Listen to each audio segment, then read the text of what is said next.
सुप्रभात छात्रों, आज हम शास्त्री द्वितीय वर्ष का क्लास लेंगे जिसमें रामनरेश त्रिपाठी की पथिक कविता के बारे में बताएंगे, उसकी सप्रसंग व्याख्या करेंगे।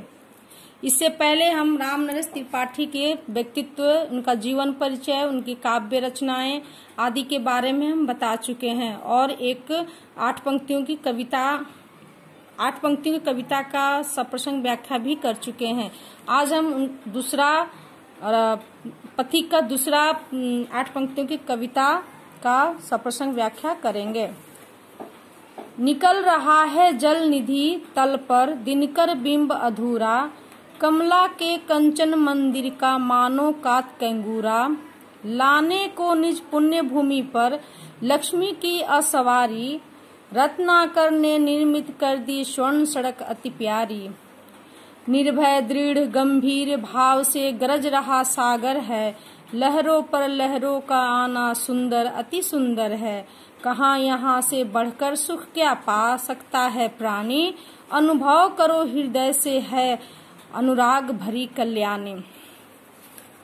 कवि ने पहले हम इन पंक्तियों में जो बात कही है उसको हम बाद में बताएंगे। पहले हम शब्दार्थ के बारे में बता देते हैं। जल निधि का अर्थ हुआ सागर, दिनकर का अर्थ हुआ सूर्य, बिंब का अर्थ हुआ छवि, कमला का अर्थ हुआ लक्ष्मी, कंचन का अर्थ हुआ सोना, कांत का अर्थ हुआ सुंदर, कैंगूरा का अर्थ हुआ महल का ऊपरी भाग अर्थात गुंबद बुर्ज, निज का अर्थ हुआ अपना, असवारी का अर्थ हुआ सवारी, रत्नाकर का अर्थ हुआ समुद्र, स्वर्ण का अर्थ हुआ सोना, निर्भय का अर्थ हुआ निडर, दृढ़ का अर्थ हुआ मजबूत, गंभीर का अर्थ हुआ गहरा, अनुराग का अर्थ हुआ प्रेम और कल्याणी का अर्थ हुआ मंगल कारिणी। पहले हम प्रसंग देखेंगे कि कवि इस कविता के इससे पहले क्या प्रसंग उन्होंने, किस प्रसंग पर ये कविता उन्होंने लिखी है। प्रस्तुत काव्यांश हमारे पाठ्य पुस्तक पथिक खंड काव्य से उद्धृत है। इसके रचयिता रामनरेश त्रिपाठी हैं।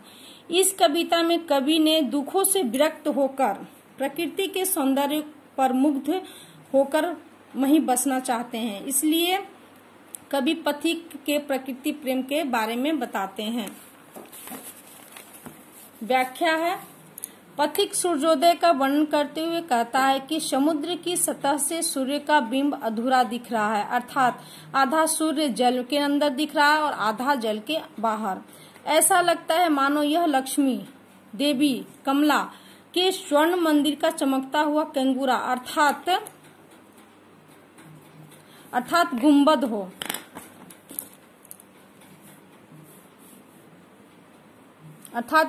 हो। पथिक ऐसा अभिलाषा करता है कि मानो समुद्र अपने पुण्य भूमि पर लक्ष्मी की सवारी लाने के लिए बहुत ही सुंदर सोने की सड़क का निर्माण कर दिया है। सुबह में सूर्य का प्रकाश समुद्र तल पर सड़क के समान दृश्य प्रस्तुत करता है, इसलिए पथिक ने इस सुंदरता को देखकर मुग्ध हो जाता है।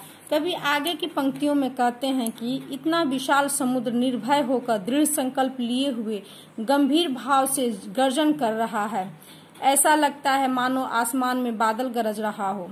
जब समुद्र में लहरें एक के बाद एक उठती हैं तो बहुत ही सुंदर अर्थात प्यारी लगती हैं। यह मनमोहक दृश्य देखकर पथिक का मन प्रसन्न हो जाता है, वह अपना सारा दुख दर्द भूल जाता है। पथिक अपने प्रिय को संबोधित करते हुए कहता है, हे प्रिय, क्या इससे बढ़कर और कहीं भी सुख पाया जा सकता है। हे प्रेममय प्रिय, तुम अपने हृदय से अनुभव करो और मुझे बताओ कि इस प्रकृति की सुंदरता से बढ़कर और कोई सुंदरता है जिसे प्राणी पाकर सुख का अनुभव कर सके। इसकी व्याख्या है छात्रों, आगे इसके हम विशेष देखेंगे। विशेष में कवि ने सूर्योदय का अद्भुत वर्णन किया है। कवि प्रकृति सौंदर्य को ही सर्वोपरि माना है। कमला के कंचन मंदिर का मानो कांत कैंगूरा में उत्प्रेक्षा अलंकार है, अनुप्रास अलंकार का प्रयोग है, संस्कृत निष्ठ खड़ी बोली का प्रयोग हुआ है, भाषा प्रवाहमयी है, प्रश्न अलंकार है, मुक्त छंद का प्रयोग है। धन्यवाद।